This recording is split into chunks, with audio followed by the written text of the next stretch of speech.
إن الحمد لله حمدا كثيرا طيبا مباركا فيه. الله أكبر كبيرا والحمد لله كثيرا وسبحان الله بكرة وأصيلا. نحمده ونستعينه ونستغفره ونعوذ بالله من شرور أنفسنا ومن سيئات أعمالنا. من يهده الله فلا مضل له ومن يضلل فلا هادي له. واشهد ان لا اله الا الله وحده لا شريك له واشهد ان محمدا عبده ورسوله ارسله بالهدى ودين الحق ليظهره على الدين كله ولو كره المشركون. اللهم صل على محمد وعلى آل محمد كما صليت على إبراهيم وعلى آل إبراهيم إنك حميد مجيد. اللهم بارك على محمد وعلى آل محمد كما باركت على إبراهيم وعلى آل إبراهيم إنك حميد مجيد. أما بعد فإن أصدق الحديث كتاب الله وخير الهدي هدي محمد صلى الله عليه وسلم وشر الأمور محدثاتها وكل محدثة بدعة وكل بدعة ضلالة وكل ضلالة في النار. أعوذ بالله من الشيطان الرجيم. بسم الله الرحمن الرحيم. يا أيها الذين آمنوا اتقوا الله حق تقاته ولا تموتن إلا وأنتم مسلمون. يا أيها الناس اتقوا ربكم الذي خلقكم من نفس واحدة وخلق منها زوجها وبث منهما رجالا كثيرا ونساء واتقوا الله الذي تساءلون به والأرحام إن الله كان عليكم رقيبا. يا أيها الذين آمنوا اتقوا الله وقولوا قولا سديدا يصلح لكم أعمالكم ويغفر لكم ذنوبكم ومن يطع الله ورسوله فقد فاز فوزا عظيما. رب اشرح لي صدري ويسر لي أمري واحلل عقدة من لساني يفقهوا قولي. സ്നേഹം നിറഞ്ഞ സഹോദരങ്ങളെ, സഹോദരിമാരെ, വിശ്വാസി വിശ്വാസം നമ്മെ ശ്രദ്ധിക്കുകയും പരിപാലിക്കുകയും നമുക്ക് ആവശ്യമുള്ള എല്ലാ അനുഗ്രഹങ്ങളും സദാ നമുക്ക് നൽകിക്കൊണ്ടിരിക്കുന്ന സർവലോക പരിപാലകനായ റഹ്മാനും റഹീമുമായ അടിമകളോട് ഏറെ വാത്സല്യവും കാരുണ്യവും ഇഷ്ടവുമുള്ള അൽവദൂദായ, അടിമകൾ ചെയ്യുന്ന പാപങ്ങൾ വിട്ടുവീഴ്ച ചെയ്യുകയും മാപ്പാക്കുകയും മറച്ചുവെക്കുകയും ചെയ്യുന്ന ഗഫ്ഫാറായ, ചെയ്ത തെറ്റുകൾക്ക് പശ്ചാത്തപിച്ചു മടങ്ങിയാൽ എല്ലാ പാപങ്ങളും പുറത്തു തരുന്ന തവ്വാബായ അല്ലാഹു സുബ്ഹാനഹു തആലയുടെ കൽപ്പനകളും നിർദ്ദേശങ്ങളും അഷ്റഫുൽ ഖൽഖ് മുഹമ്മദ് മുസ്തഫ റസൂൽ കരീം സല്ലല്ലാഹു അലൈഹി വസല്ലമയുടെ ജീവിതചര്യകൾ കൂടുതൽ കേൾക്കാനും പഠിക്കാനും സാധ്യമായ രീതിയിൽ നമ്മുടെ വ്യക്തിജീവിതത്തിലും കുടുംബജീവിതത്തിലും നമ്മുടെ സാമൂഹികമായ ബന്ധങ്ങളിലും സാമ്പത്തിക ഇടപാടുകളിലും അല്ലാഹുവിനെ സൂക്ഷിച്ച് സൽക്കർമ്മങ്ങൾ അധികരിപ്പിച്ച് തെറ്റുകളിലും പാപങ്ങളിലും അകന്ന് നല്ലവരായി ജീവിച്ചു മരണപ്പെടാൻ ആത്മാർത്ഥമായി പ്രാർത്ഥിക്കുകയും പരിശ്രമിക്കുകയും ചെയ്യണമേ എന്ന് സ്നേഹത്തോടെ നിങ്ങൾ ഓരോരുത്തരെയും പ്രത്യേകം വസിയത്ത് ചെയ്യുകയാണ്. സഹോദരങ്ങളെ, സഹോദരിമാരെ, അല്ലാഹു സുബ്ഹാനഹു തആല പരിശുദ്ധ ഖുർആനിൽ മുത്തഖീങ്ങളുടെ, അല്ലാഹുവിനെ സൂക്ഷിച്ച് ജീവിക്കുന്നവരുടെ സ്വഭാവ വിശേഷങ്ങൾ, ജീവിത രീതികളെ കുറിച്ച് പല അധ്യായങ്ങളിലായി അല്ലാഹു പഠിപ്പിക്കുന്നുണ്ട്. സൂറത്തുൽ അംബിയായിലെ ഒരു ഭാഗം, അള്ളാഹുവിനെ സൂക്ഷിച്ച് ജീവിക്കുന്ന ഭക്തന്മാർ അല്ലദീന യഖ്ശൗന റബ്ബഹും ബിൽ ഗൈബ്, അവർ അള്ളാഹുവിനെ അദൃശ്യമായി ഭയപ്പെട്ട് ജീവിക്കുന്നവരാണ്. അള്ളാഹുവിനെ അദൃശ്യമായി ഭയപ്പെട്ട് ജീവിക്കുക എന്ന് പറഞ്ഞാൽ അള്ളാഹു കൽപ്പിച്ച കാര്യങ്ങൾ രഹസ്യമായും പരസ്യമായും അള്ളാഹുവിന്റെ പ്രതിഫലം ആഗ്രഹിച്ച് നിർവഹിക്കുന്ന ആളുകൾ. അതോടൊപ്പം അള്ളാഹു വിലക്കിയ, ഹറാമാക്കിയ, ചെയ്യരുത് എന്ന് പറഞ്ഞ തിന്മകളിൽ നിന്ന് അകന്ന് ജീവിക്കുന്ന നല്ല മനുഷ്യന്മാർ, അവരാണ് യഥാർത്ഥ മുത്തഖീങ്ങൾ. മാത്രമല്ല, നബി സല്ലല്ലാഹു അലൈഹി വസല്ലമയോട് ആളുകൾ ഉപദേശിക്കാൻ പറഞ്ഞപ്പോൾ ഫദക്കിർ ഇൻ നഫഅതി ദിക്റ, റസൂലേ ഉത്ബോധനം നടത്തണം. ഉത്ബോധനം ഫലപ്രദമാകുമെങ്കിൽ, അത് ഉപകാരപ്പെടുമെങ്കിൽ ആർക്കാണ് അത് ഉപകാരപ്പെടുക?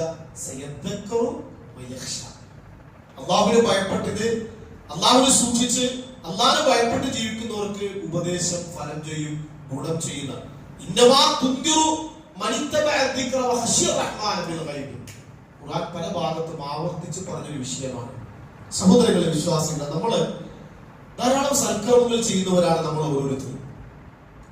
നിർബന്ധമാക്കിയ കർമ്മങ്ങൾ, സുന്നത്തായ കർമ്മങ്ങൾ, ചെറുതും വലുതുമായ ഒരുപാട് പുണ്യപ്രവർത്തനങ്ങൾ ചെയ്യുന്നവരാണ്. തെറ്റുകളിൽ നിന്ന് പരമാവധി വിട്ടുനിൽക്കാൻ പരിശ്രമിക്കുകയും പ്രാർത്ഥിക്കുകയും ചെയ്യുന്നവരാണ് നമ്മൾ ഓരോരുത്തരും.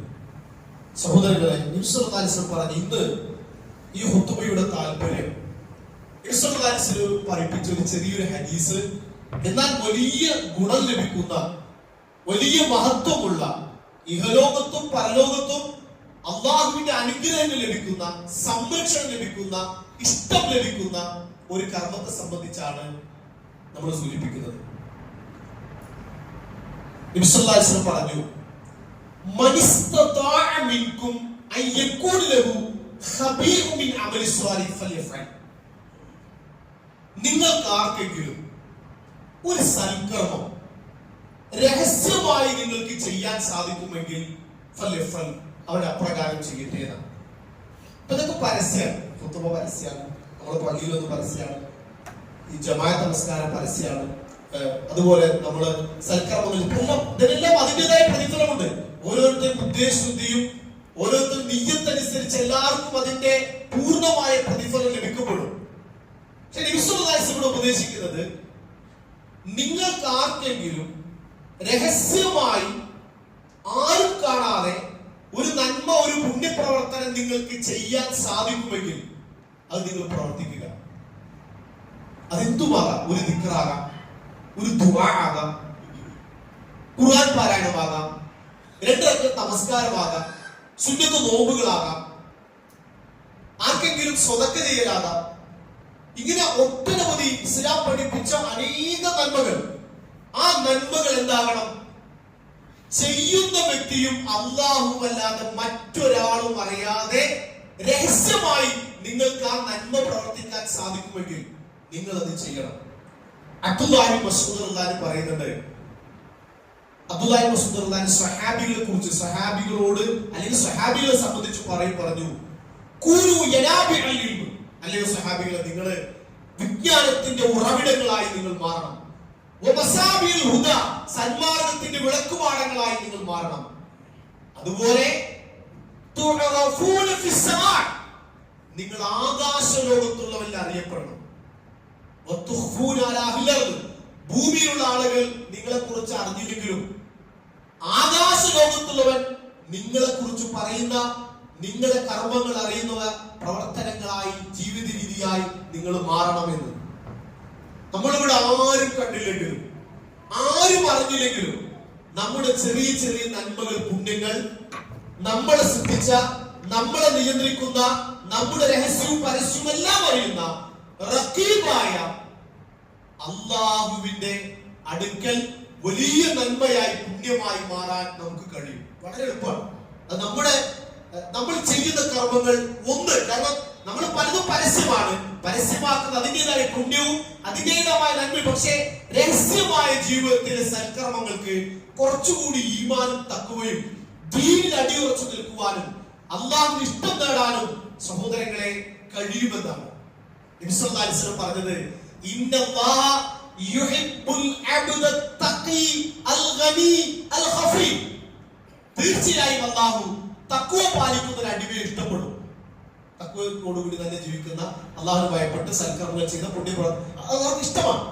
അൽ ഗനി, ഉള്ളത് കൊണ്ട് തൃപ്തിപ്പെട്ട് ഐശ്വര്യവാനായി യാചിക്കാതെ മറ്റുള്ളവരെ ആശ്രയിക്കാതെ ജീവിക്കുന്ന ഇഷ്ടമാണ്.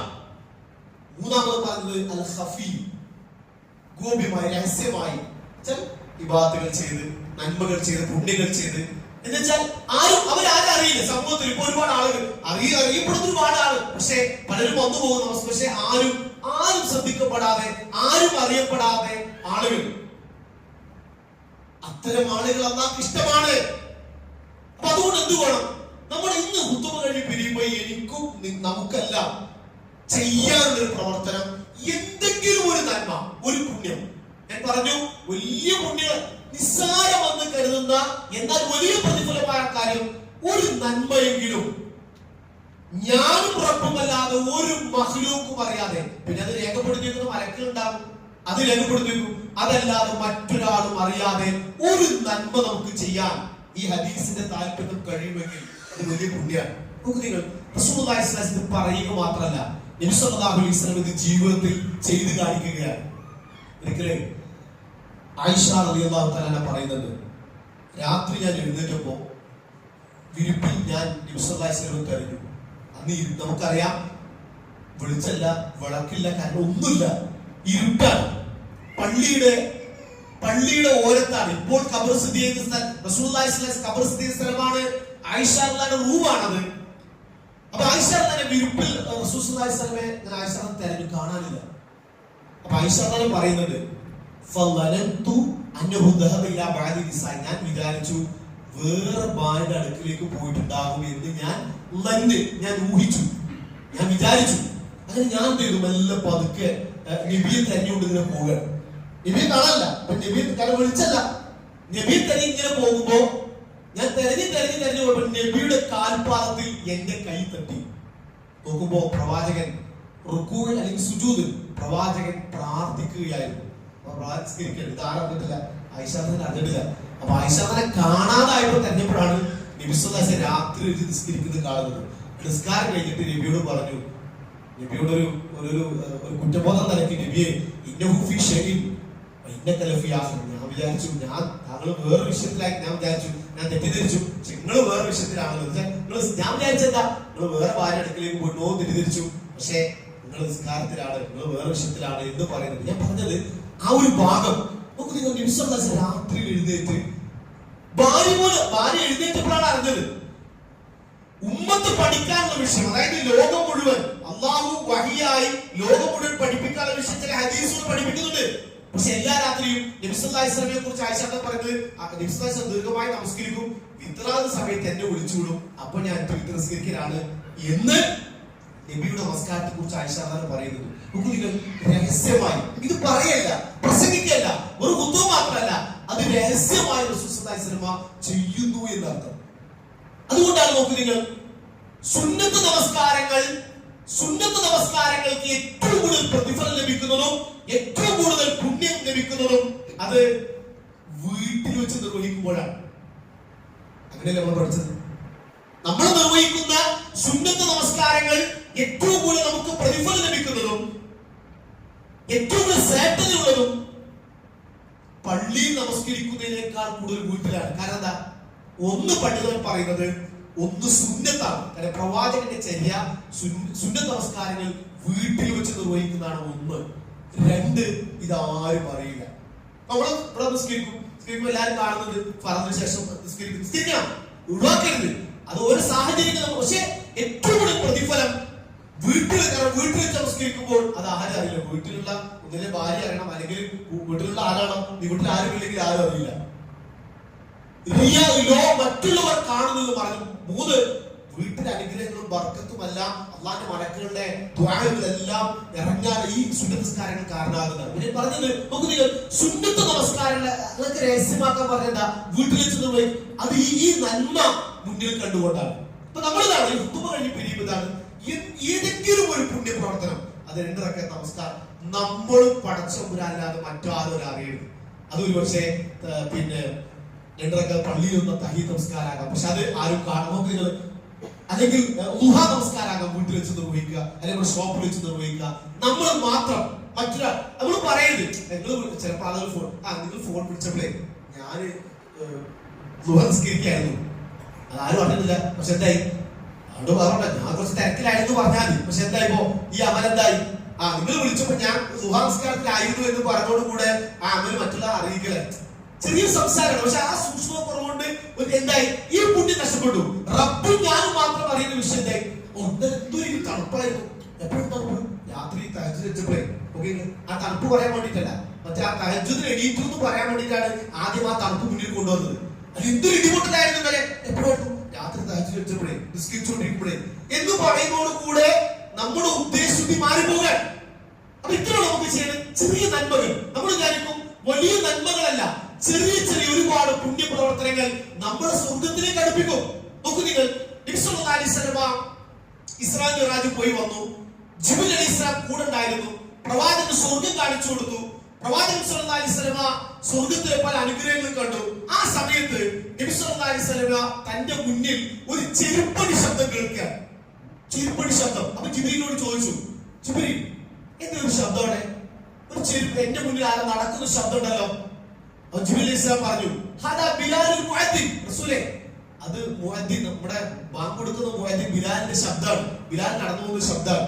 അത് കഴിഞ്ഞു, ആവശ്യം കഴിഞ്ഞു. നബി സല്ലല്ലാഹു അലൈഹി വസല്ലം മദീനയിൽ തിരിച്ചെത്തി. പിന്നീട് അത് കഴിഞ്ഞു.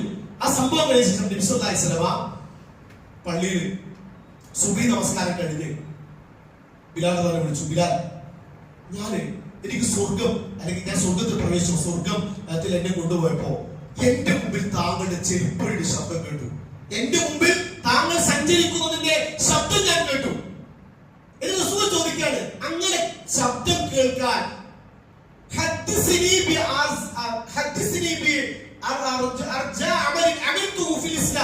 താങ്കള് ഇസ്ലാമിൽ ചെയ്ത പുണ്യപ്രവർത്തനം എന്ത് നന്മ ചെയ്തിട്ടാണ് ഇത്രമാത്രം താങ്കൾ എന്റെ മുമ്പിൽ ആ ചെരുപ്പിടി ശബ്ദം കേൾക്കാൻ മാത്രം ഒരു പുണ്യപ്രവർത്തനം എന്താണ് ഒന്ന് അറിയിക്കണം. ബിലാൽ പറഞ്ഞ 2 ഹദീസുകളാണ്. ഒന്ന് ബിലാൽ പറഞ്ഞ വാചകം, അല്ലാഹുവിന്റെ റസൂലേ, മാ അമിൽതു അമലൻ അർജഅനി അന്നി ലം തതഹുറു തുഹുറൻ ഫി സഅതി ലൈല വനഹാറ ഇല്ലാ സ്വലൈതു അലൈക തുഹൂർ മാ കുതുബിലി അൻ ഉസല്ലിയ. ഒന്ന് നബി സല്ലല്ലാഹു അലൈഹി വസല്ലമയോട് പറഞ്ഞു കൊടുക്കുന്ന 2 ഹദീസുകളിൽ വന്ന പദപ്രയോഗങ്ങൾ. ഒന്ന് ഇതാണ്, അല്ലാഹുവിന്റെ പ്രവാചകരെ, ഞാൻ മാ അദ്ദതു ഖത്തുലില്ലാ സ്വല്ലൈതു റകഅതൈനി, ഞാൻ എപ്പോൾ ബാങ്ക് കൊടുക്കാൻ വന്നാലും, ശ്രദ്ധിക്കണേ, എപ്പോൾ ബിലാലിന്റെ ബാങ്ക് കൊടുക്കുന്ന ചുമതല, ഞാൻ എപ്പോൾ ബാങ്ക് കൊടുക്കാൻ വന്നാലും ഞാൻ എന്ത് ചെയ്യും? 2 റക്അത്ത് നമസ്കരിച്ച ശേഷമേ ബാങ്ക് കൊടുക്കുള്ളൂ. 2 റക്അത്താണ്, പള്ളിയിൽ ആരും എത്തിയിട്ടില്ല. അപ്പൊ ഞാൻ എപ്പോൾ ബാങ്ക് കൊടുക്കാൻ വേണ്ടി വന്നാലും 2 റക്അത്ത് നമസ്കരിച്ച് ഞാൻ ബാങ്ക് കൊടുക്കും. രണ്ടാമത് ഞാൻ ചെയ്യുന്നൊരു പ്രവർത്തനം, എനിക്ക് എപ്പോൾ ഒന്നും നഷ്ടപ്പെട്ടോ, അത് ടോയ്ലറ്റിൽ പോയിട്ടാകാം, പിന്നെ ബാത്റൂം പോയിട്ട് ഉള്ളു നഷ്ടപ്പെട്ടാൽ, അല്ലെങ്കിൽ എല്ലാ സമയത്തും ഉള്ളു നഷ്ടപ്പെട്ടാൽ ഞാൻ വേഗം ഉതു എടുക്കും. ഉതു എടുത്ത ഉടനെ ഉതു കഴിഞ്ഞ ഉടനെ അന്ന് നിശ്ചയിച്ച് 2 റക്അത്ത് വീണ്ടും ഞാൻ നിസ്കരിക്കും. അപ്പൊ 2 റക്അത്ത് സുന്നത്ത് നിസ്കാരമാണ്. ഒന്ന്, എപ്പോൾ ബാങ്ക് കൊടുക്കുമ്പോൾ മുമ്പും ഞാൻ 2 റക്അത്ത് നമസ്കരിക്കും. 2, ഉതു നഷ്ടപ്പെട്ടാൽ ഞാൻ ഉതു എടുക്കും. ഉതുവിന് ശേഷം 2 റക്അത്ത് നിസ്കരിക്കും. അപ്പൊ റസൂലുള്ളാഹി മറുപടി പറഞ്ഞു, ഫഖാല റസൂലുള്ളാഹി സ്വല്ലല്ലാഹു അലൈഹി വസല്ലം ബിഹിമ, എങ്കിൽ ആ 2 പ്രവർത്തനത്തിന് പേരിലാണ് എന്റെ മുമ്പിൽ സഞ്ചരിക്കാൻ മാത്രം നിങ്ങൾക്ക് മഹത്വം അല്ലാഹു നൽകിയത്. സുബ്ഹാനല്ലാഹ്. എത്രയേ ഉള്ളൂ. ഇത് നമുക്ക് ചെയ്യാൻ ബുദ്ധിമുട്ടുണ്ടോ? ഉതു നഷ്ടപ്പെട്ടാൽ ഉതു എടുക്കുക. സിമ്പിൾ, വളരെ ലളിതം. പക്ഷെ ഈ ലളിതമായ അമല് ബിലാൽ എന്ന മുഅദ്ദിനെ അല്ലാഹുവിന്റെ സ്വർഗ്ഗസ്ഥനായ പടച്ചതമ്പുരാന്റെ സാമീപ്യത്തിലേക്ക് എത്തിക്കാൻ, മുഖറബിനാക്കാൻ, സ്വർഗ്ഗത്തിൽ നിന്ന് തലങ്ങളിലേക്ക് എത്തിക്കാൻ ഈ സൽക്കർമ്മങ്ങൾ കൊണ്ട് കഴിഞ്ഞതാണ്. അപ്പൊ എന്ത് വേണം? ഞാൻ പറഞ്ഞു, ഒരു ദിക്ക് ചില പണ്ഡിതന്മാരെ കുറിച്ച്, സലഫുകളെ കുറിച്ച് വിശദീകരിക്കുമ്പോ അവരുടെ ഭാര്യമാർ പറയുന്നുണ്ട്, എന്റെ ഭർത്താവ് വളരെ രഹസ്യമായിട്ടാണ് ഖുർആൻ ഓതുന്നത്. ആരെങ്കിലും ഖുർആൻ ഓതുന്നതിനെ ഓതും. ആരെങ്കിലും അദ്ദേഹത്തോട് സംസാരിക്കാൻ വീട്ടിലേക്ക് വന്നാൽ അദ്ദേഹം വേഗം തന്റെ വസ്ത്രം കൊണ്ട് ഖുർആൻ മറച്ചു വയ്ക്കും. കാരണം ഞാൻ ഖുർആൻ ഓതുന്ന ആരും കാണണ്ട ഭാര്യമാരെ. കാരണം അത്രയും സുബ്ഹാനല്ലാഹ്. നമ്മൾ ആലോചിച്ച് നോക്കി, നമ്മൾ ആരെയും ഇഖ്ലാസ് ചോദിച്ചാലല്ല, നമ്മൾ പരസ്യമായി എല്ലാവരും പോകും. പള്ളിയിൽ വന്നാൽ ഖുർആൻ എടുക്കും, മൊബൈൽ എടുക്കും, എല്ലാം ഒന്നും. ഇനി നമ്മൾ ഒറ്റയ്ക്കായ ജീവിതത്തിൽ റൂമിലേക്ക് പോകുന്നു, ഷോപ്പിലേക്ക് പോകുന്നു, അല്ല നമ്മുടെ വീട്ടിലേക്ക് പോകുന്നു. ഇതേ ഒരു ഭക്തി, ഇതേ ഫോണെടുത്ത് പള്ളിയിൽ ഖുർആൻ ഓതാൻ കാണിച്ച അതേ താല്പര്യം നമ്മൾ ഒറ്റയ്ക്കായ സമയത്ത് ആ ഫോണിൽ ഖുർആൻ ഓതാൻ നമ്മൾ കാണിക്കുന്നുണ്ടോ? ഉണ്ടെങ്കിൽ അൽഹംദുലില്ലാഹ് നിങ്ങൾ രക്ഷപ്പെട്ടു. ദീൻ കേൾക്കാൻ, ദീൻ പഠിക്കാൻ, ദീന നിയമങ്ങൾ ഒറ്റയ്ക്ക് ജീവിക്കുമ്പോൾ നിങ്ങൾ ചെയ്യാനും പ്രാവർത്തികമാക്കാനും പഠിക്കാനും പകർത്താനും പടർത്താനും നിങ്ങൾ ശ്രമിക്കുന്നുണ്ടെങ്കിൽ ആ ഹദീസിന്റെ താല്പര്യമാണത്. നിങ്ങൾ മാത്രം അറിയുന്ന പടച്ച തമ്പുരാൻ സാക്ഷിയായി ചെറിയ കർമ്മങ്ങൾ, ഏതെങ്കിലും ഒരു പുണ്യപ്രവർത്തനങ്ങൾ നിങ്ങൾ നിർവഹിക്കാൻ സാധിക്കുമെങ്കിൽ അത് അപ്രകാരം ചെയ്യട്ടെ എന്ന റസൂലുള്ളാഹി വസിയത്ത്. സഹോദരങ്ങളെ, നമ്മളിന്ന് ഫുത്ബോൾ കഴിഞ്ഞ് പിരിഞ്ഞുപോകുമ്പോൾ നിങ്ങൾക്ക് ഏത് തീരുമാനം എടുക്കാം, എന്ത് ചെയ്യാം. നമുക്ക് നിങ്ങൾ, ഞാനിവിടെ മദ്രസയിലേക്ക് വന്നു, ആരാ നിൽക്കാറില്ല എങ്കിലും ഞാനത് ഫുത്ബോൾ സൂചിപ്പിക്കാൻ. അപ്പൊ കുട്ടികൾക്കെല്ലാം ശരിയാണ് അവിടെ മദ്രസ. അപ്പൊ കുട്ടികൾക്കൊക്കെ ഒരു ഇന്റർവെൽ ആയി കഴിഞ്ഞാൽ എല്ലാവർക്കും ചായയും കടിയും അവിടെ എത്തിക്കുന്നത്. അപ്പൊ സാധാരണ പല മാലിന്യങ്ങളും ഇതേപോലെ, പക്ഷെ ഇത്തിരി സംവിധാനമല്ല. അപ്പൊ ഞാൻ ചോദിച്ചു ആ ടീച്ചേഴ്സിനോടല്ല, ഇത് കമ്മിറ്റി ഏർപ്പെടുത്തിയാണോ? അല്ല, ഏതോ ഒരു നല്ല മനുഷ്യൻ കുട്ടികളോട് സ്നേഹമല്ല, ദീനിനോട് സ്നേഹമല്ല, പടച്ചവന്റെ പ്രതിഫലം ആഗ്രഹിക്കുന്ന ഒരു ഈ മഹലുള്ള ആളായിരിക്കാം, എനിക്കറിയില്ല ആളെ, ആരാണെന്ന് അന്വേഷിച്ചിട്ടുമില്ല. ഏതോ ഒരു നല്ല മനുഷ്യൻ ആ 10-50 കുട്ടികൾക്ക് വേണ്ട ഒരു ഭക്ഷണം, ഒരു ചായ, ഒരു കഴിക്കാൻ ഒരു കടിയും അദ്ദേഹം വാങ്ങിച്ചു കൊടുക്കണം. പടച്ചവരാനെ അള്ളാഹു നീ സ്വീകരിക്കണേ, നിലനിർത്തുവാനും അദ്ദേഹത്തിന്റെ കുടുംബത്തിനും സമ്പത്തിനും അള്ളാഹു നീ ബർക്കത്ത് സ്വീകരിക്കണേ. എനിക്കറിയില്ല ആരാണ്, അത് പറഞ്ഞില്ല, അത്രേ ഉള്ളൂ. ആ ഒരു നന്മയാണ്, രഹസ്യമായി നിങ്ങൾക്ക് ചെയ്യാൻ പറ്റിയൊരു നന്മ എന്തുമാകാം. നമ്മൾ അത് മറ്റുള്ളവരെ അറിയിക്കാതെ ഈ ലോകത്ത് ഇവിടെ പറയാൻ നമുക്ക് സാധിക്കുമെങ്കിൽ വലിയ ഫളിലാണ്. നോക്കൂ നിങ്ങൾ, അലി റളിയല്ലാഹുവിന്റെ മകൻ ഹുസൈൻ റളിയല്ലാഹുവിന്റെ മകൻ അലി റളിയല്ലാഹുവിന്റെ മകൻ ഹുസൈൻ റളിയല്ലാഹുവിന്റെ മകൻ അലി റളിയല്ലാഹു, അലി ഇബ്നു ഹുസൈൻ ഇബ്നു അലി റളിയല്ലാഹു. അദ്ദേഹത്തെ അറിയപ്പെടുന്നത് സൈനുൽ ആബിദീൻ എന്നാണ് അറിയപ്പെടുന്നത്. നല്ല ഇബാദത്ത് ചെയ്യുന്ന തഖ്വയുള്ള നല്ല മനുഷ്യനാണ്. അങ്ങനെ അദ്ദേഹം മരണപ്പെട്ടു. അദ്ദേഹത്തിന് ജനാസ കുളിപ്പിക്കുകയാണ്. കൂടുതൽ ആളുകൾ ജനാസ കുളിപ്പിക്കുന്ന സമയത്ത് പുറത്ത് നല്ല തണുപ്പ്, പുറത്ത് നല്ല മുതുകില് കറുത്ത പാടുകൾ. സ്വാഭാവികമായിട്ട് അവർ അന്വേഷിച്ചു, സാധാരണ എന്തെങ്കിലും ഏറ്റുന്നതോ അല്ലെങ്കിൽ എന്തെങ്കിലും ചുമന്നു കൊണ്ടുപോകുന്നോ നമ്മൾ കണ്ടിട്ടില്ല. പിന്നെ ഇതിൽ ഇത്രയും പാടുകൾ, ഇത്രയും അടയാളങ്ങൾ, കറുത്ത പാടുകൾ അദ്ദേഹത്തിന് പുറത്തു വന്നു എന്നിവരിങ്ങനെ സംസാരിച്ചത് ഒഴിവാക്കി. പിന്നീടാണ് മദീനയിലെ ചില ചേരി പ്രദേശങ്ങൾ, ചില സ്ട്രീറ്റുകൾ, അവിടുത്തെ കുറെ കുടുംബാംഗങ്ങൾ ഇദ്ദേഹത്തിന്റെ മരണശേഷം, അതായത് അലി ഇബ്നു ഹുസൈൻ ഇബ്നു അലി അലിയുടെ പേരക്കുട്ടി, അദ്ദേഹത്തിന്റെ മരണശേഷം കുറെ ദിവസം കഴിഞ്ഞു മദീനയിലെ കുറെ ഗോത്രങ്ങളിൽ കുറെ പാവപ്പെട്ട ആളുകൾ അവരിങ്ങനെ വരികയാണ്. ഞങ്ങൾക്ക് കുറെ ദിവസമായിട്ട് ഭക്ഷണം ഇവിടെ കിട്ടാറില്ല. ആരോ കുറെ ദിവസം അല്ലെങ്കിൽ വർഷങ്ങളായി അല്ലെങ്കിൽ ദിവസങ്ങളായി രാത്രി കാലങ്ങളിൽ ഞങ്ങളുടെ വീടുകളുടെ മുമ്പിലെല്ലാം ഭക്ഷണം കൊണ്ട് വെച്ചിരുന്നു. അതിപ്പോ കുറെ ദിവസങ്ങളായിട്ട് ഭക്ഷണം കിട്ടാറില്ല എന്ന് കുറെ കുടുംബങ്ങൾ പരാതി പറയുമ്പോഴാണ് ഈ മയ്യത്ത് ഉറപ്പിച്ച ആളുകൾക്ക് മനസ്സിലാകുന്നത്. അപ്പോ ഇദ്ദേഹമായിരുന്നു അല്ലേ ഇവർക്ക് വേണ്ട ഭക്ഷണ സാധനങ്ങൾ അവിടെ സ്വന്തം മുതുകിലേറ്റി അവർക്ക് എത്തിച്ചത്. ഇത് കഥയല്ല, ഇത് ചരിത്ര സത്യങ്ങൾ. ദീൻ ഉൾക്കൊണ്ട സ്വഹാബത്തിന്റെ അല്ലെങ്കിൽ സ്വഹാബികളുടെ ചരിത്രങ്ങളാണിത്. സുബ്ഹാനല്ലാഹ്, പറയാൻ എത്രമാത്രം യോഗ്യ നമ്മൾ പഠിക്കാനാണ്. ഒരു നന്മ, എന്തെങ്കിലും ഒരു പുണ്യം പരസ്യമായി ചെയ്യുന്നൊരു കൂലിയുണ്ട്, അതിന് പ്രതിഫലം ലഭിക്കും, നേരത്തെ പറഞ്ഞല്ലോ. പക്ഷെ രഹസ്യമായി ചെയ്യുന്ന നന്മകൾ അത് ഇഖ്ലാസ് കൂടും. അത് പടച്ചു തമ്പുര മറ്റൊരാളെയും ഇടപെടലുകളില്ലാതെ ഒരിക്കലും നഷ്ടപ്പെട്ടു പോകാത്ത, ബാത്തിലാകാത്ത അമലുകളായി നിലനിൽക്കും. ഇന്ന് നിങ്ങൾ തീരുമാനിക്കുക, ഇന്ന് ഫുട്ബോളിന് പോകുമ്പോ നിങ്ങളൊരു തീരുമാനിക്കുക.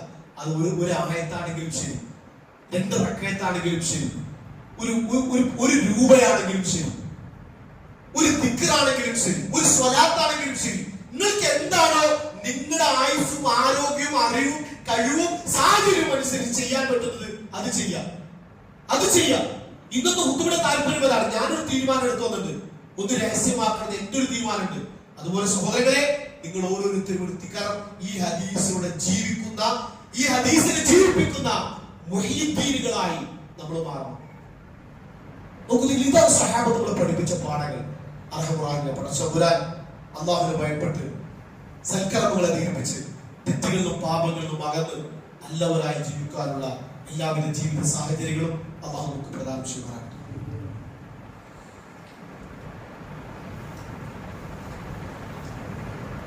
അൽഹംദുലില്ലാഹി റബ്ബിൽ ആലമീൻ സല്ലല്ലാഹു അലാ നബീന മുഹമ്മദിൻ വഅലാ ആലിഹി വസഹ്ബിഹി അജ്മഈൻ അൽഹംദുലില്ലാഹി റബ്ബിൽ ആലമീൻ. സ്നേഹം നിറഞ്ഞ സഹോദരങ്ങളെ, വിശ്വാസികളെ, നമ്മെ ശ്രദ്ധിക്കുകയും പരിപാലിക്കുകയും നമുക്ക് ആവശ്യമുള്ള എല്ലാ അനുഗ്രഹങ്ങളും സദാ നമുക്ക് നൽകിക്കൊണ്ടിരിക്കുകയും നമ്മുടെ തെറ്റുകളും പോരായ്മകളും മറച്ചു വെക്കുകയും മാപ്പ് നൽകുകയും ചെയ്യുന്ന റഹ്മാനായ പടച്ചതമ്പുരാന്റെ കൽപ്പനകളും നിർദ്ദേശങ്ങളും റസൂലുള്ളാഹി സ്വല്ലല്ലാഹു അലൈഹി വസല്ലം ജീവിത രീതികളും ചര്യകളും കൂടുതൽ കേൾക്കാനും പഠിക്കാനും നിലനിർത്താനും ആത്മാർത്ഥമായി പരിശ്രമിക്കണമേ എന്ന് സ്നേഹത്തോടെ നിങ്ങൾ ഓരോരുത്തരെയും ഓർമ്മപ്പെടുത്തുകയാണ്. സഹോദരങ്ങളെ, വിശ്വാസികൾ എന്ന നിലക്ക് ഈ ലോകത്തെ ജീവിതം വളരെ നശ്വരമാണ് എന്നും ഏത് സമയത്തും ഈ ലോകത്തുനിന്ന് വിട പറയേണ്ടവരാണ് എന്നും ബോധ്യമുള്ളവരാണ് നമ്മൾ ഓരോരുത്തരും. അതുകൊണ്ട് തന്നെ നമ്മുടെ അമലുകളെല്ലാം നമുക്ക് കിട്ടിയ ആയുസ്സും ആരോഗ്യവും അറിവും കഴിവും അനുസരിച്ച് അള്ളാഹുലേക്ക് കൂടുതൽ സൽക്രമങ്ങൾ ചെയ്യാനും വന്നുപോയ വീഴ്ചകൾ അബദ്ധങ്ങളിൽ അള്ളാഹു ഇസ്തിഗ്ഫാർ ചെയ്ത് തൗബ ചെയ്ത് മടങ്ങാൻ നമ്മൾ ഓരോരുത്തരും ശ്രദ്ധിക്കേണ്ടതുണ്ട്. കാരണം അള്ളാഹു എല്ലാ പാപങ്ങളും പുറത്തു തരും. ശ്വാസം നിലക്കുന്നത് വരെ, നമ്മുടെ ജീവൻ തൊണ്ടക്കുഴിയിൽ എത്തുന്നത് വരെയുള്ള എല്ലാ തൗബയും പടച്ചതമ്പുരാൻ സ്വീകരിക്കും. അതുകൊണ്ട് എത്രയും പേര് തൗബയും ഇസ്തിഗ്ഫാറും അധികരിപ്പിച്ച് പുണ്യപ്രവർത്തനങ്ങൾ അധികരിപ്പിക്കുക. ആ പുണ്യപ്രവർത്തനങ്ങൾ ഏറ്റവും ശക്തമായ കർമ്മങ്ങളെ കുറിച്ചാണ് നമ്മൾ സൂചിപ്പിച്ചത്. ചില കർമ്മങ്ങൾ, ചില പുണ്യപ്രവർത്തനങ്ങൾ രഹസ്യമായി നമ്മൾ നിർവഹിക്കാൻ. ചില താപികളെ കുറിച്ച് പറയുമ്പോൾ 40 വർഷത്തെ നോമ്പെടുത്ത് സുന്നത്ത് നോമ്പെടുത്തത് ഭാര്യ പോലും പറഞ്ഞിട്ടില്ല എന്നുള്ള ചരിത്ര സംഭവങ്ങൾ നമ്മൾ വായിക്കുകയാണ്. നമുക്ക് അത്ഭുതം, എങ്ങനെ ഇതിൽ കാത്തു സൂക്ഷിച്ചു എന്ന് അത്ഭുതം. അങ്ങനെ നമുക്ക് എന്തെങ്കിലും ഒന്ന് ഇന്ന് ഹുത്തുബ കഴിഞ്ഞ് പിരിഞ്ഞു പോകുമ്പോൾ മരിക്കുന്നവരെ നിലനിർത്താൻ നമുക്ക് സാധിക്കേണ്ടതുണ്ട്. അതിന് വലിയ പ്രതിഫലമാണ്. ഖുർആൻ പറഞ്ഞത് ഇന്നല്ലദീന യഖ്ശൗന റബ്ബഹും ബിൽ ഗൈബ് ലഹും മഗ്ഫിറത്തുൻ വഅജ്റുൻ കരീം. നിങ്ങൾ അല്ലാഹുവിനെ അദൃശ്യമായി ഭയപ്പെട്ട് അല്ലാഹുവിനെ ഭയപ്പെട്ട് ചെയ്യുന്ന സൽക്രമങ്ങളും പ്രവർത്തനങ്ങളും ഉണ്ടല്ലോ, അതിന് അവർക്ക് പാപമോചനമുണ്ട്. അതോടൊപ്പം തന്നെ മഹത്തായ വമ്പിച്ച പ്രതിഫലവും അല്ലാഹു നൽകും. സ്വർഗപ്രവേശത്തെ കുറിച്ച് സൂചിപ്പിച്ച ഭാഗത്ത് സ്വർഗം ലഭിക്കുന്ന ആളുകൾ അവരെ കുറിച്ച് പറഞ്ഞപ്പോ സൂറത്തുൽ ഖാഫിലും അതുപോലെ തന്നെ സൂറത്തുൽ മുൽക്കിലും എല്ലാം അല്ലാഹു സുബ്ഹാനഹു ആവർത്തിച്ച് പറഞ്ഞൊരു വിഷയം ഇതാണ്: അവർ അല്ലാഹുവിനെ അദൃശ്യമായി ഭയപ്പെടുന്നവർക്കാണ് ആ സ്വർഗമുള്ളത്. നിർഭയത്വത്തോടെ സമാധാനത്തോടു കൂടെ അതിൽ പ്രവേശിക്കൊള്ളുക എന്ന് പറയും. മനുഷ്യരിൽ വിചാരണയുണ്ട്. ആ വിചാരണയിൽ അല്ലാഹുവിന്റെ തണലല്ലാതെ മറ്റൊരു തണൽ ലഭിക്കാത്ത ആളുകളെ കുറിച്ചുള്ള ഹദീസിൽ വന്ന 2 വിഭാഗം ആളുകളെ കുറിച്ച് പറഞ്ഞപ്പോ അതിലൊന്ന്, നമ്മളൊക്കെ സാധാരണ നമ്മൾ പ്രാർത്ഥിക്കലുണ്ട്. ഇപ്പൊ ഒന്ന് ആളുകൾ കൈ ഉയർത്തി പ്രാർത്ഥിച്ചാൽ അള്ളാഹു പ്രാർത്ഥനയ്ക്ക് ഉത്തരം നൽകുന്നവനാണ്. അത് കൈ ഉയർത്തി പ്രാർത്ഥിച്ചാൽ അത് ഉത്തരം തരാതിരിക്കാൻ നമ്മൾ രക്ഷിക്കുന്നു എന്നെല്ലാം പറഞ്ഞ ഹദീസുകളുണ്ട്. നമുക്ക് നിങ്ങൾ ആ പ്രാർത്ഥനകൾ നമ്മളൊന്ന് രഹസ്യമായി ഒറ്റയ്ക്കിരുന്ന്, ഒരു ഹദീസ് പ്രകാരമാണ്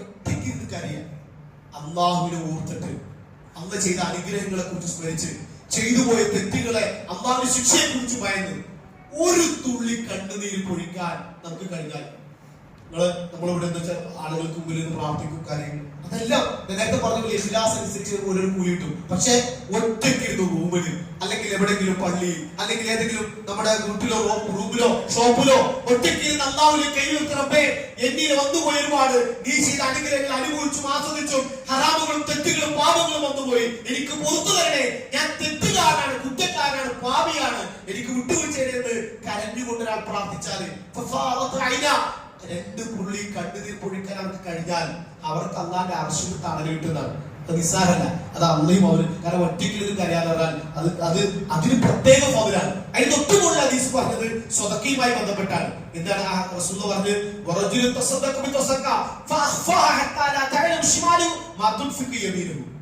സ്വതക്ക എന്നാണ് വലത് കൈ ചെലവഴിച്ചത് ഇടത് കൈ അറിയില്ല വെച്ചാൽ ആരും അറിയില്ല. എത്രയോ കുടുംബങ്ങൾ, അങ്ങനെ ഒരുപാട് നല്ല ഈ ഹുത്തുബ കേൾക്കുന്നവരിൽ തന്നെ എത്രയോ നല്ല മനുഷ്യന്മാര് ഇപ്പോഴും ചെയ്തുകൊണ്ടിരിക്കുന്നുണ്ട്. ആ ലഭിക്കുന്ന ആളുകൾക്ക് ഇത് എവിടെ നിന്ന് വന്നു എന്ന് പോലും അറിയില്ല, ഇത് ആരാണ് എത്തിക്കുന്നത് അറിയില്ല. അപ്പൊ അത്തരം ആ നന്മ നിലനിർത്തണം. ഇൻഷാ അല്ലാഹ് നമ്മുടെ ഹുത്തുബയുടെ കാലത്ത് നിങ്ങൾ വേറൊന്നും വലുതിനെ കുറിച്ച് ചിന്തിക്കരുത്, വമ്പിച്ച നിങ്ങൾ ചെറുത് ഏതെങ്കിലും ഒരു ചെറിയ സൽക്കർമ്മം ഇന്ന് ഖുത്ബ കഴിഞ്ഞപ്പോൾ നിങ്ങൾ പ്രാർത്ഥിച്ച് പിരിഞ്ഞു പോകുമ്പോൾ ഒരു തീരുമാനമെടുത്ത് പിരിഞ്ഞു പോണേ എന്നൊരു വസിയത്തോട് ഞാൻ സാധിപ്പിക്കുന്ന സഹോദരങ്ങളെ, ലോകത്തിന്റെ വിവിധ ഭാഗങ്ങളിൽ മുസ്ലിങ്ങളായതിന്റെ പേരിൽ, വഹീദുകളായതിന്റെ പേരിൽ ഒരുപാട് ആളുകൾ ഈ വംശീയ ഉന്മൂലനത്തിനും പുതിയ പീഡനങ്ങൾക്കും വിധേയമാകുന്നുണ്ട്. ഫലസ്തീനിലെ പോലുള്ള സംഭവങ്ങൾ ഓരോ ദിവസവും നമ്മുടെ ഹൃദയങ്ങൾ തകർത്ത് കളയുന്ന വേദനയേറിയ സംഭവങ്ങളെ നമ്മൾ കാണുകയും അതെല്ലാം അനുഭവിക്കുകയും ചെയ്യുന്നത്. അള്ളാഹു നമുക്ക് നൽകിയ നിർഭയത്വം, ഒരു നാട്ടില് അള്ളാഹുവിന്റെ നിയമങ്ങളും നിർദ്ദേശവും ജീവിക്കാനുള്ള സ്വതന്ത്രമായ എല്ലാവിധ സംവിധാന സൗകര്യങ്ങളും ആരോഗ്യവും നിർഭയത്വം ഒരു നാട്ടിൽ ലഭിച്ചിട്ട് ഇതൊന്നും നിർവഹിക്കാതെ പോയാൽ, ഇതെല്ലാം ലഭിക്കാത്ത എത്രയോ നാടുകൾ, അള്ളാഹുവിന്റെ നിർഭയത്വത്തോട് സുജൂദ് ചെയ്യാൻ കൊതിക്കുന്ന പ്രാർത്ഥിക്കുന്ന നാടുകൾ നമുക്ക് പോലും ഉണ്ടാകുമ്പോൾ ഈ എല്ലാ അനുഗ്രഹങ്ങളും നൽകിയിട്ട് ഒരല്പം പോലും ഈമാൻ കൂടാതെ, നിർബന്ധമായ നമസ്കാരങ്ങൾ സമയത്ത് നിർവഹിക്കാതെ, അള്ളാഹു കൽപ്പിച്ച കാര്യങ്ങളിലും മാറി നിന്ന് ജീവിക്കുന്ന ആളുകൾ സഹോദരങ്ങളെ, അവർ തിരുത്തുകയും തൗബ ചെയ്യുകയും സൽക്കരങ്ങൾ ലഭിക്കുകയും ഇത്തരം പീഡനങ്ങളും പ്രയാസങ്ങൾ അനുഭവിക്കുന്ന ആളുകൾക്ക് വേണ്ടി ആത്മാർത്ഥമായി പ്രാർത്ഥിക്കാൻ സമയം കണ്ടെത്തുകയും ചെയ്യണമേ എന്ന് ഓർമ്മപ്പെടുത്തുകയാണ്. ഈ ലോകത്തിന്റെ വിവിധ ഭാഗങ്ങളിൽ ദുർബലായതിന്റെ പേരിൽ അടിച്ചമർത്തപ്പെട്ട ഒരുപാട് മുസ്ലിങ്ങൾ അള്ളാഹു അവർക്ക് ഇസ്സത്ത് നൽകി അനുഗ്രഹിക്കുമാറാകട്ടെ. അവർക്ക് മരണപ്പെട്ടു പോയ ആളുകൾക്ക് ശുഭദാക്കളുടെ പദവി നൽകി അള്ളാഹു ആദരിക്കുമാറാകട്ടെ. അവരെ രോഗികൾക്ക് അള്ളാഹു ശമനം നൽകുമാറാകട്ടെ. അള്ളാഹു ഈമാനും തഖ്വയും അള്ളാഹു നമുക്കും അവർക്കും വർദ്ധിപ്പിച്ചു തരുമാറാകട്ടെ. അള്ളാഹു والمسلمين والمسلمات الأحياء منهم والأموات إنك مجيب الدعوات يا قاضي الحاجات ربنا آتنا في الدنيا حسنة وفي الآخرة حسنة وقنا عذاب النار ربنا اصرف عنا عذاب جهنم إن عذابها كان غراما ربنا هب لنا من أزواجنا وذرياتنا قرة أعين واجعلنا للمتقين إماما اللهم أجرنا من النار اللهم أجرنا من النار اللهم أجرنا من النار اللهم إنا نسألك الفردوس الأعلى من الجنة اللهم إنا نسألك الفردوس الأعلى من الجنة اللهم إنا نسألك الفردوس الأعلى من الجنة ربنا تقبل دعاء إنك أنت السميع العليم وتب علينا إنك أنت التواب الرحيم وصلى الله على نبينا محمد وعلى آله وصحبه أجمعين والحمد لله رب العالمين. أقم الصلاة لذكر